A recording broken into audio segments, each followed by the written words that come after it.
आज इस विकास की बैठक में और एक बड़ी सभा में आपके बीच एक और घोषणा करने जा रहा हूं।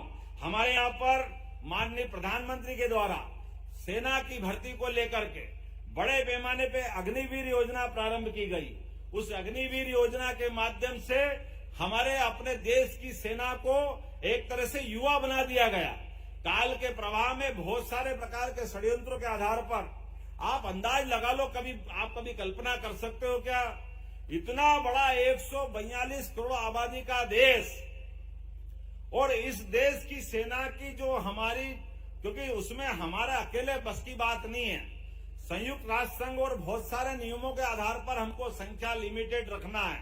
तो केवल थल सेना, जल सेना, वायु सेना सब मिला करके इनकी संख्या अगर आपको मालूम हो तो मैं आपको बताना चाहूंगा, अगर नई जानकारी हो तो केवल 13.5 लाख इनकी संख्या है।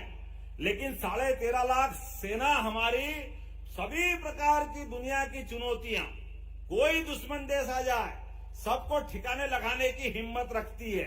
और हमारे अंदर, देश के अंदर भी कोई भी प्राकृतिक आपदा आ जाए, सभी प्रकार की आपदा से निपटने का मादा रखती है।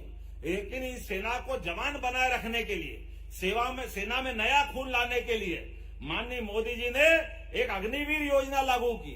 उस अग्निवीर योजना में अकेले आपके यहाँ मध्य प्रदेश से ही 2,37,000 युवाओं ने अग्निवीर के लिए आवेदन किया था।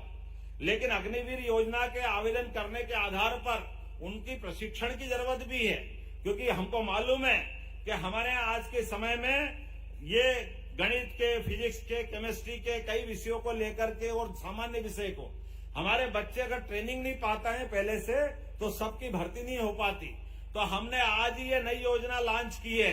अब लगभग प्रति बैच में 360 घंटे का निःशुल्क प्रशिक्षण मध्य प्रदेश सरकार चालू करने जा रही है, जिसको आज घोषणा कर रहा हूं। वो सारा पैसा सरकार उठाएगी, हमारे बच्चे निःशुल्क कोचिंग क्लासेस ज्वाइन करेंगे।